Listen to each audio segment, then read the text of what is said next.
Hello everyone, welcome to the Family Law 1 lecture. My name is Bail Sen, Assistant Professor of Law. So we all know that under Family Law 1 we will study the Hindu law. So before going into the deep study, we should know about who is a Hindu. So under Section 2 of Hindu Marriage Act 1955, Hindu Succession Act 1956, Hindu Adoption and Maintenance Act 1956, and under Section 3 of Hindu Minority and Guardianship Act 1956 describe the people on whom the Hindu law actually applies. So who are the people on whom Hindu law applies? We will study it under two heads, like Hindu by religion and Hindu by birth. Under Hindu by religion there are two conditions. One is follower of Hinduism. The Hindu law applies to the person who is a follower of Hindu religion, and it includes four Samaj like Vairasya, Brahma, Prarthana and Arya Samaj. Apart from these, the persons who are the follower of Buddhism, Jainism and Sikhism are also called as Hindu.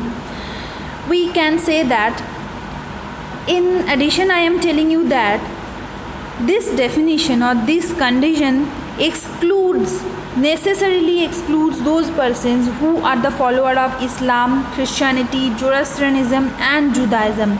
These persons are necessarily excluded.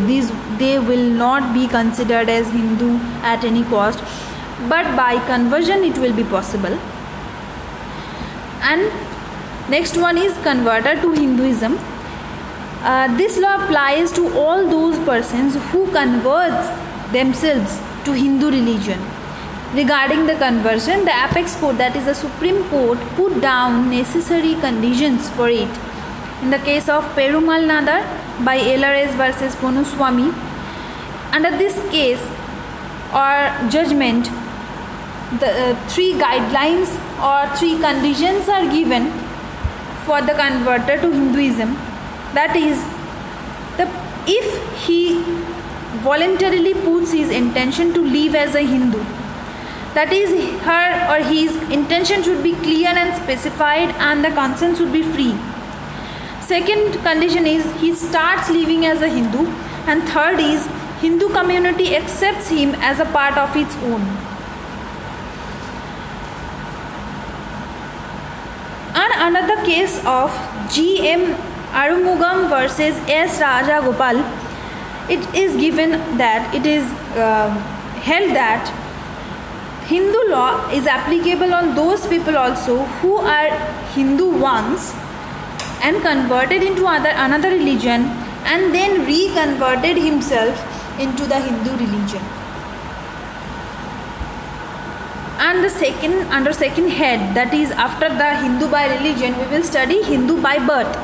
This is the second condition.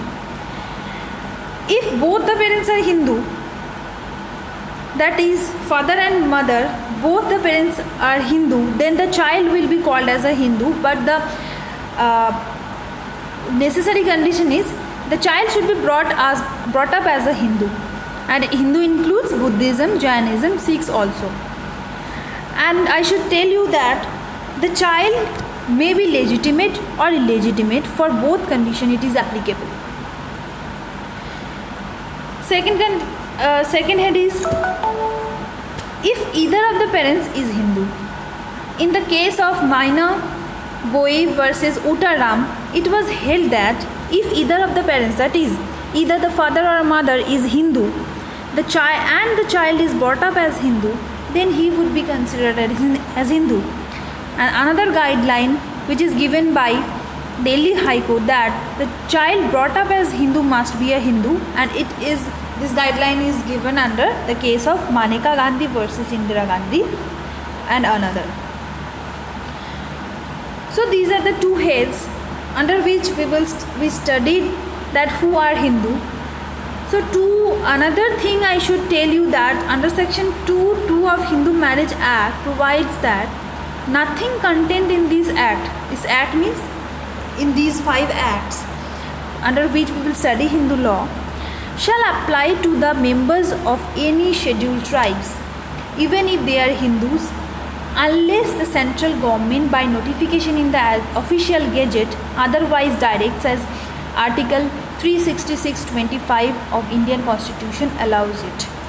If there will be any notification of such thing, we can apply Hindu law on the scheduled tribes, otherwise not. And the last but not the least is, it is well said that Hindu law is a law of statutes. It means that wherever a Hindu goes, he will be considered as a person under Hindu law, even when he moves out of his homeland, even if he moves out of India also. So that's all for today. Tomorrow we will meet with a new and interesting topic of Hindu law. So for today, thanks and goodbye all.